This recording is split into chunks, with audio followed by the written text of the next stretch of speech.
So we're going to talk about volume and surface area next. So basically when we have surface area, you're adding up all the areas of all of your faces, and they can have the same shape or they can have different shapes depending on what you have. And then the volume is the amount of space that fills your 3D figure. So here we have a bunch of different formulas that you can use when solving both area and volume, surface area and volume. But basically, if you know the formula for area um, of your shapes, that's going to help you with the most with surface area. The volume ones are the ones that you should really memorize because you can figure out what the surface area is just by using the area formula from previous in this chapter. Okay, but they're on here if you want to refer back to them. Plus, you can always Google them, and that'll work too. Okay, so example 3 says find the surface area and the volume of the cone round to the nearest tenth if necessary. So we have a cone. Let me go back up. So cone is here. Okay, so I have my surface area, which is pi r L, and then plus pi r squared. So pi r L plus pi r squared. So we have surface area is pi r L plus pi r squared.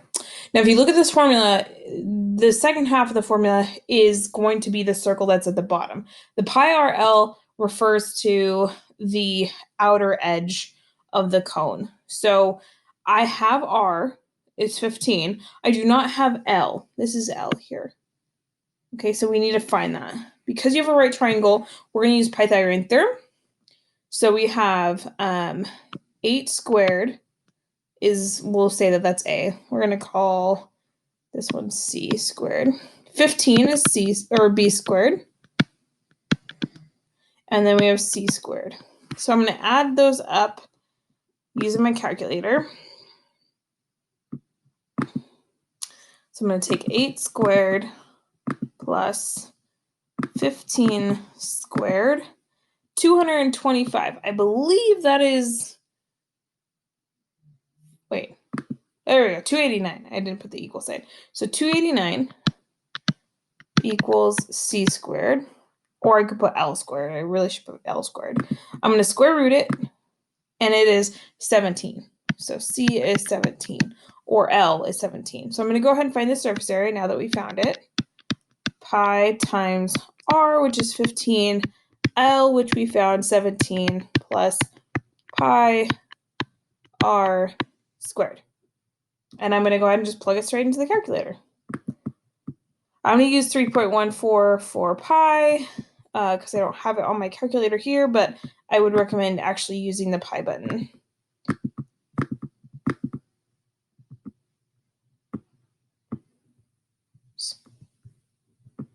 $15 times 17 plus pi again